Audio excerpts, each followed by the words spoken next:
Good afternoon friends.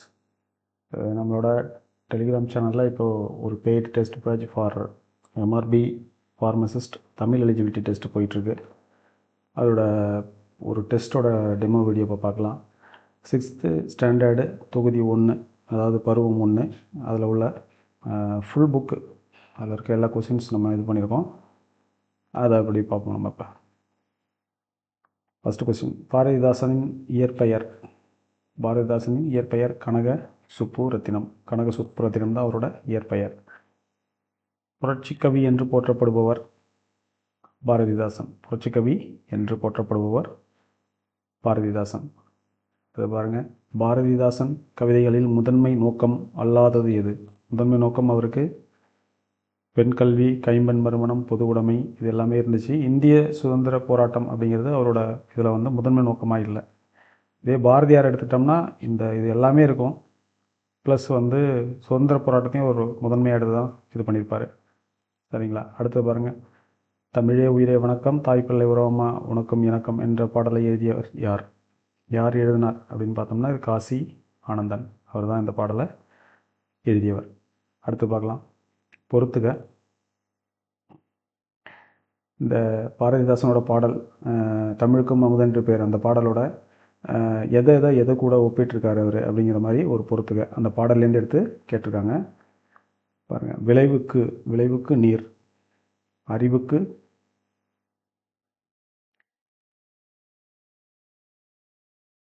பாருங்க, இதோட answer வந்து 1க்கு சி. ஓகேங்களா? விளைவுக்கு நீர், இளமைக்கு பால், புலவர்க்கு வேல், அறிவுக்கு தோல். இதான் அதோடது.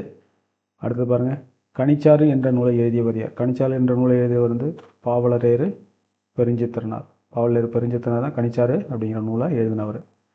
சரிங்களா? கனிச்சாறு என்னும் நூல் எத்தனை தொகுதிகளாக வெளிவந்துள்ளது? கனிச்சாறு நூல் வந்து 8 தொகுதிகளாக வெளிவந்துள்ளது.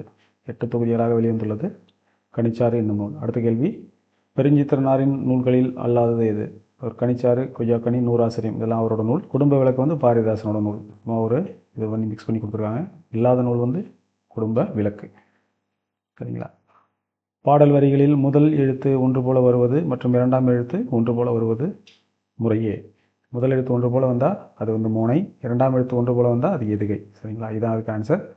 மற்றெல்லாம் அப்படி உள்டாக கொடுத்துருக்காங்க. எதுகை மோனை, இயைபு மோனை, இயைபு எதுகைன்னு கொடுத்துருக்காங்க. இயைபுனா கடைசி எழுத்து ஒன்றி வருவது தான் இயைபு. ஒரு செயலோட அந்த அடியின் கடைசி எழுத்து அடுத்த அடியோட கடைசி எழுத்தோட ஒன்றி வருவது தான் இயைபு. அடுத்தது பார்க்கலாம் வாங்க. யாமறிந்த மொழிகளிலே தமிழ் மொழி போல் இனிதாவது எங்கும் காணும். யாரின் கூற்று? மகாகவி பாரதியாரோட கூற்று. இப்போ மகாகவிங்கிறது அவரோட சிறப்பு பெயரெல்லாம் கொடுத்துருக்குறாங்க. இதில் புரட்சிக்கவி, மகாகவி இந்த மாதிரி கொடுத்துருக்காங்க. பார்த்துக்கங்க. அடுத்து பாருங்கள், இன்று பிறந்தவள் இன்றுங்கிறது மிஸ்டேக்கு. என்று பிறந்தவள் என்று உணராத இயல்பினலாம் எங்கள் தாய் என்ற கூற்று யாருடையது? இப்போது இது வந்து நம்மளோட பாரத தேசத்தை பற்றி பாரதியார் குறிப்பிட்ட கூற்று. சரிங்களா? சரி, அடுத்த கேள்வி போகலாம். 12, தமிழ் நமக்கு கிடைக்கப்பெற்ற முதல் இலக்கண நூல். தமிழ் நமக்கு கிடைக்கப்பட்ட முதல் இலக்கண நூல் வந்து தொல்காப்பியம் தான். சரிங்களா? அகத்தியம் வந்து இதுக்கு முந்தைய நூல் அப்படின்னு சொல்கிறாங்க. ஆனால் அது கிடைக்கப்பெறல. தொல்காப்பியம் ஃபஸ்ட்டு கிடைச்சிது. அதன் வழிநூலாக வந்தது நன்னூல். ரைட்டுங்களா? அடுத்தது, தமிழ் எழுத்துக்கள் பெரும்பாலும் எப்படி அமைந்துள்ளன? பெரும்பாலும் வலஞ்சுழி எழுத்துக்களாக தான் அமைந்துள்ளன. சரிங்களா? பெரும்பாலும் வலஞ்சுழி எழுத்துக்களாக அமைந்துள்ளன. ரைட். அடுத்து பாருங்கள், ஆ, ஏ, ந மற்றும் ட, ய, ம, இது என்ன எழுத்துங்கிறாங்க பாருங்கள். ஆ, ஏ, ந வந்து வலஞ்சுழி எழுத்து. ட, ய, ம இது எல்லாமே வந்து இடஞ்சுழி எழுத்து. பாருங்கள், ஒரு சுழியோடவே ஸ்டார்ட் ஆகும். அது எல்லாமே வலஞ்சுழி. பாருங்கள், நார்மலாக ஸ்டார்ட் ஆகும். இது எல்லாமே பாருங்கள் ட, யா, சுழி இல்லாமல் ஸ்டார்ட் ஆகுது பாருங்கள். எல்லாம் இடஞ்சுழி எழுத்து. தமிழன் கிளவியும் அதனோரற்றே என்ற வரிகள் இடம்பெற்றுள்ள நூல் எது அப்படின்னு சொல்லி கேட்குறாங்க. தொல்காப்பியம்.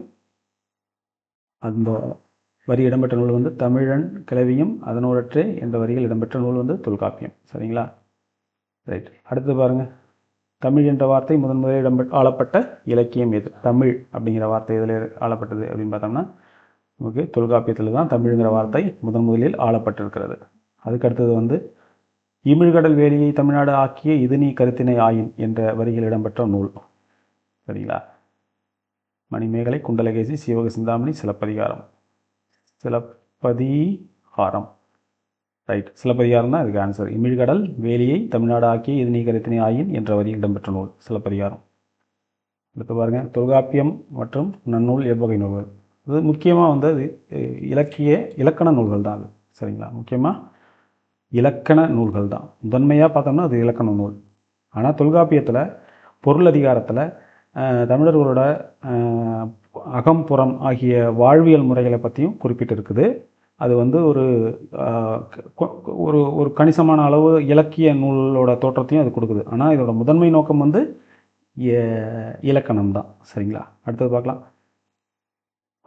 பூவின் 7 நிலைகள் பின்வரும் சரியான வரிசையை காண்க. இதில் வந்து அரும்பு, மொட்டு, முகை, மலர், அலர், வி, செம்மல். இதுதான் அதோட இது. அரும்பு, மொட்டு, முகை, மலர், அலர், வி, செம்மல். ரைட். ஓகே. ஒரு எழுத்து பல பொருள் மாயனும் எழுத்து தரும் பல பொருள்களுள் பின்வருவனவற்றுள் அல்லாதது இது. மாங்கிற எழுத்து பல பொருட்களை தருது. இந்த கீழே குறிப்பிட்ட எழுத்துல எது வந்து அது அந்த மாங்கிற எழுத்து கொடுக்காத பொருள் அப்படின்னு கேட்குறாங்க. இந்த வேர் அப்படிங்கிறத வந்து அது அந்த பொருளில் வராது. மரம், அப்புறம் வந்து அளவு, வயல், இது எல்லாமே வரும். சரிங்களா? அடுத்து பார்ப்போம். நெல், வரகு இவற்றின் நிலைகளை இல்லை, இலைகளை எவ்வாறு அழைக்கலாம்? இலைகள் வந்து என்னன்னு சொல்லுவோம்னா தாள் அப்படின்னு அழைப்போம். சரிங்களா? நெல், வரகை வந்து தாள் அப்படின்னு அழைப்போம். கற்றாழையை வந்து மடல்னு அழைப்போம்.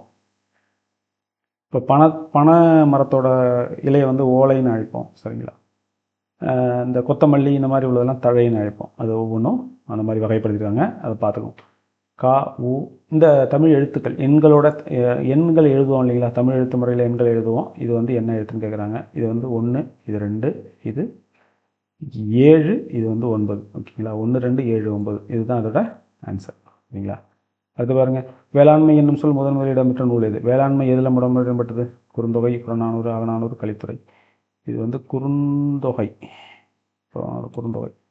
இல்லை, கலித்தொகையில் முதல் முதலில் இடம்பெற்றிருக்கு. கலித்தொகையில் தான் வந்து வேளாண்மைங்கிற சொல் வந்து முதலில் இடம்பெற்றிருக்கு. பாருங்கள். உழவர் என்னும் சொல் முதலில் இடம்பெற்ற நூல் எது? உழவர் வந்து நற்றிணை, குறுந்தொகை, 500, 10. இது நற்றிணை. ஓகேங்களா? நற்றிணையில் தான் உழவருங்கிற வார்த்தை முதலில் இடம்பெற்றிருக்கு. பார்த்துக்கோங்க. உலகம் என்ற சொல் முதலில் இடம்பெற்ற நூல் எது? தொல்காப்பியம் மற்றும் திருமுருகாற்றுப்படை. இதில் தான் நமக்கு உலகம் அப்படிங்கிறது முதல்ல இடம்பெற்றிருக்கு. அதுக்கு பாருங்கள். நிலம், தீ, நீர், வழி, விசும்போடு. வழி இல்லை, வழி. நிலம், தீ, நீர், வழி, விசும்போடு 5ம் கலந்த மயக்கம் உலகம் ஆதலில் என்ற வாக்கியம் இடம்பெற்ற நூல் எது? இது வந்து தொல்காப்பியம். 5 பூதங்கள் எப்படி இருக்குது அப்படிங்கிறத பற்றி அதுவும் வந்து அது கூட இலக்கணத்தில் உள்ள விஷயங்களை வந்து கம்பேர் பண்ணி சொல்லியிருப்பாங்க. அந்த பார்த்தது அந்த பகுதி. அடுத்து பார்க்கலாம். கடல் நீர் முகந்த கமஞ்சூர் எழிலி என்ற வார்த்தைகள் இடம்பெற்றுள்ள நூல் எது? இது வந்து கார் 40. கார் 40 தான் கடஞ்சூர். கடல் நீர் முகந்த கமஞ்சூர் எழிலி, அதாவது மேகம் வந்து கடல்லேருந்து ஆவியார நீர் வந்து மேகமாகுது, திரும்ப வந்து மலைகளில் போய் பனியும் மழையுமாக இறங்குது, அப்புறம் ஆறாக வந்து திரும்ப கடலில் கலக்குது. இந்த மாதிரி இந்த வாட்டரோட சைக்கிள் வந்து என்னங்கிறத பற்றி அந்த கார் 40 அப்படிங்கிற நூலில் வந்து ஒரு செய்தி குறிப்பிட்டிருக்காங்க. அதுதான் அந்த வரிகள். அடுத்து நெடுவசி பறந்த வடு. இந்த வரிகள் ஒரு வீரரின் காயத்தை வெள்ளை நிற ஊசியால் தைத்த செய்தியை குறிக்கும் நூல். இதில் பாருங்கள். 10 நற்றிணை, கார் 40 தொல்காப்பியம். கார் 40 தொல்காப்பியம் கிடையாது. 10 நற்றிணை 2ல் 1 தான். நெடுவெல்லூசி ஓகே.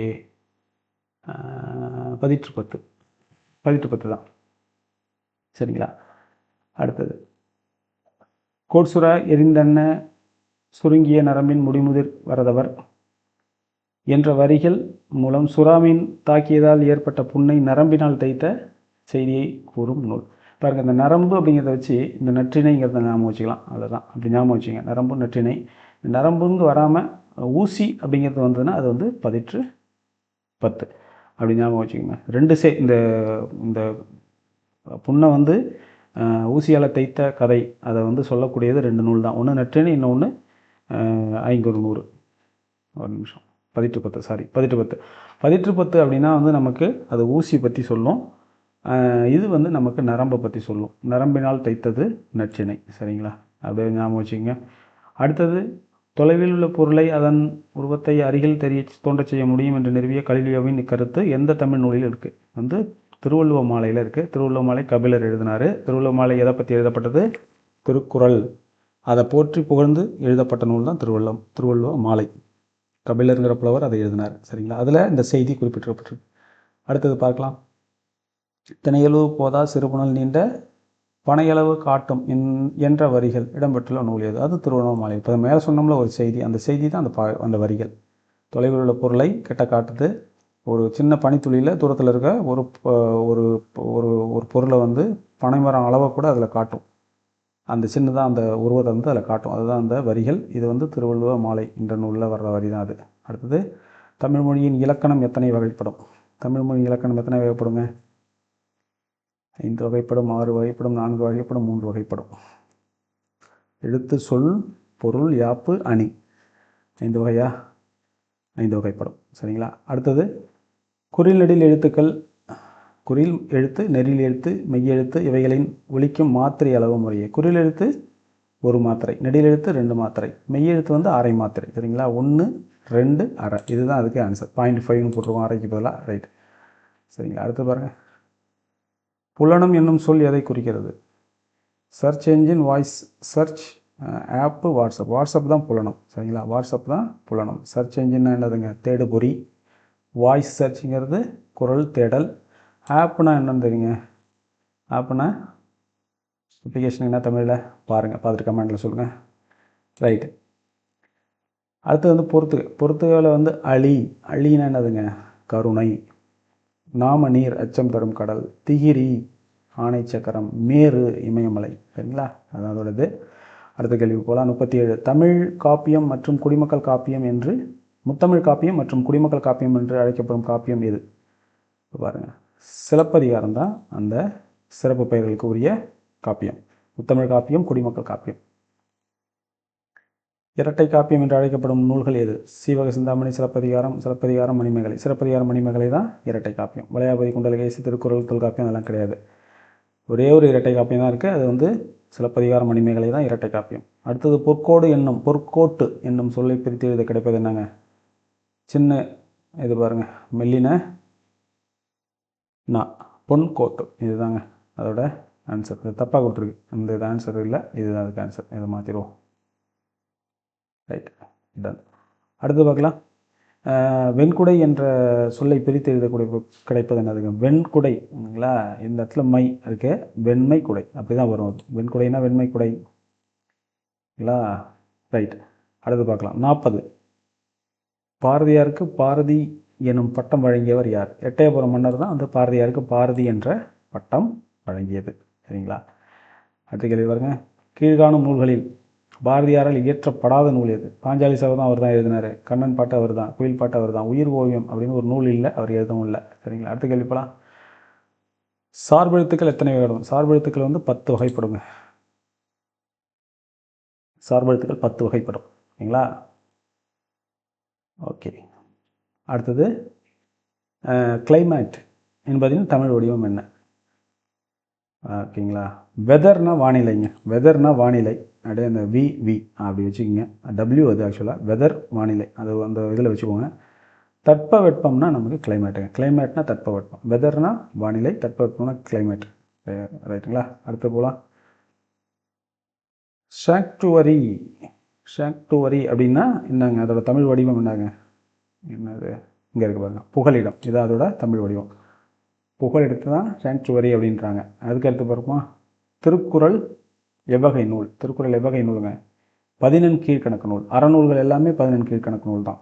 ஆசாரக்கோவை, திருக்குறள், சிறுபஞ்சமூலம், வேற என்ன இருக்கு? இந்த மாதிரி உள்ள அறநூல்கள் எல்லாமே 14 கீழ்கணக்கு நூல்கள் வரும். சரிங்களா. அடுத்து பாருங்க. ட, ந, ர, ல, ழ, ர, ந ஆகிய எழுத்துக்கள் சொல்லின் முதலில் வராது. சொல்லின் முதலில் வராது. சரிங்களா? பாருங்கள், இக்கு இங்கு இச்சு இஞ்சி இட்டு ஆகிய எழுத்துக்கள் சொல்லின் இறுதியில் வராது. சொல்லின் இறுதியில் வராது, அது இடையில் தான் அதிகமாக வரும். ரைட்டுங்களா? இதுதான் இதோட ஆன்சர்ஸ். நம்ம வந்து இப்போ எவ்வளோ கேள்வி பார்த்துருக்கோம்? 47 கேள்வி பார்த்துருக்கோம். மேக்ஸிமம் அந்த முதல் பருவத்தில் டேட்டாஸ் வந்து ரொம்ப கம்மியாக தான் இருக்கும். அதாவது 6ஆம் வகுப்புலேருந்து 7ஆம் வகுப்பு, 8ஆம் வகுப்பு, 9ஆம் வகுப்புன்னு அப்படியே மேற்கொண்டு அடுத்தடுத்த புத்தகங்களுக்கு போகும்போது டேட்டா அதிகமாக இருக்கும். 7ஆம் வகுப்புலேருந்து இப்போ டேட்டா அதிகமாக இருக்கும். 8, 9, 10லாம் அதிகமாக டேட்டா இருக்கும். ஒரு இயல்லையுமே கிட்டத்தட்ட இப்போ நம்ம இந்த ஒரு பருவம் பார்த்தோமே, இதை மாதிரி 2 மடங்கு அதிகமாக இருக்கும். ஓகேங்களா? இப்போ இதில் நம்ம எவ்வளோ ஒரு பருவத்தில் 50 கேள்வி கிட்டத்தட்ட எடுத்திருக்கோம், 47 கேள்வி எடுத்திருக்கோம். அது வந்து ஒரு பருவத்துக்கு வந்து 3 இயல்கள் தான் ஒரு பருவமாக அங்கே இருக்குது. அந்த ஒரு பருவத்துக்கு அதில் வந்து கிட்டத்தட்ட 150 கேள்விகள் வருது. 150, 120, 110 அவ்வளோ கேள்விகள் அதில் சாலிடாக நம்மளால் எடுக்க முடியும். இன்னும் கூட ஒரு 10 கேள்வி நம்ம எடுக்கலாம்.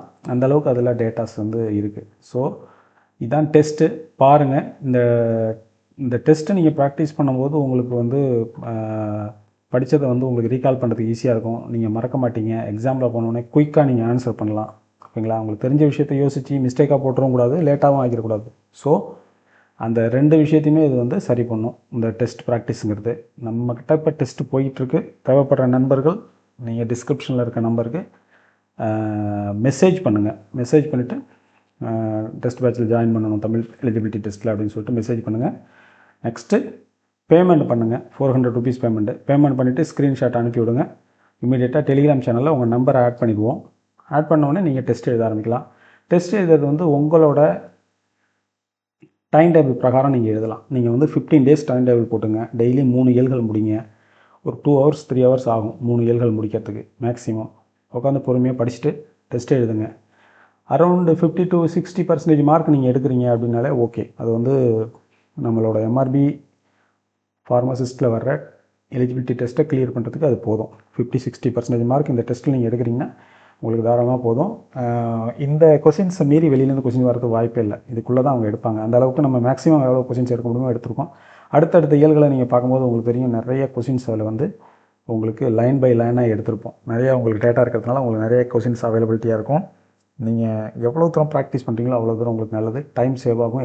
மெயின் எக்ஸாமில் குயிக்காக முடிக்கலாம். தமிழ் வந்து 1 ஹவர் டைமு உங்களுக்கு வந்து 50 கொஷின்ஸ் கொடுக்குறாங்க. கிட்டத்தட்ட நீங்கள் ஒரு ப்ராப்பரான ப்ராக்டிஸ் எல்லாம் போனீங்கன்னா 30 கொஷின் படிக்கும்போதே உங்களுக்கு டைம் முடிஞ்சிடும். சரிங்களா?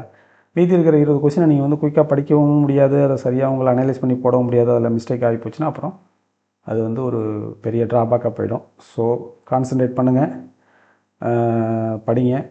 டெஸ்ட் எழுதணும்னு நினைக்கிறவங்க ஹெசிடேட் பண்ணாமல் காண்டாக்ட் பண்ணுங்கள். சரிங்களா? டெஸ்ட் லிங்க் வந்து நீங்கள் எக்ஸாம் வரைக்குமே நீங்கள் வந்து யூஸ் பண்ணிக்கலாம். அதாவது எக்ஸாம் டேட் வந்து எக்ஸாம் போகிற வரைக்குமே, எக்ஸாம் போகிறதுக்கு முதல் நாள் வரைக்குமே நீங்கள் லிங்க் ஓப்பனில் தான் இருக்கும். நீங்கள் அதை வந்து யூஸ் பண்ணிக்கலாம். உங்களோட ஷெடியூல் பிரகாரம் நீங்கள் படிச்சுட்டு நீங்கள் அதை அட்டன் பண்ணிக்கலாம். அட்டன் பண்ணி முடித்தோடனே உங்களுக்கு ஒரு ஆன்சர் ஷீட் வரும். சாரி, அதை வச்சு நீங்கள் ரிவிஷன் பண்ணிக்கலாம். அந்த ஆன்சர் ஷீட்டை வச்சு ரிவிஷன் பண்ணிக்கலாம். ஏன்னா புக்கில் வந்து நீங்கள் லைன் பை லைனாக போய்ட்டு எதோ இம்பார்ட்டன்ட் நினச்சி எடுத்து படிக்கணுமோ அது எல்லாமே இந்த டெஸ்ட்டுக்குள்ளே இருக்கிறதுனால திரும்ப புக் எடுத்து படிக்க வேண்டாம். இந்த டெஸ்ட்டை திரும்ப நீங்கள் ஒரு டைம் ப்ராக்டிஸ் பண்ணி பார்த்துட்டு திரும்ப மிஸ்டேக் வரதை எடுத்து அதை மட்டும் புக்கில் போய் படிச்சுட்டு நீங்கள் தாராளமாக போய் டெஸ்ட் எழுதலாம். அதாவது மெயின் எக்ஸாம் எழுதலாம். அதுவே போதுமானது. சரிங்களா? தேவைப்படுற நண்பர்கள் கான்டாக்ட் பண்ணுங்கள். Thank you guys. அடுத்த வீடியோவில் பார்ப்போம்.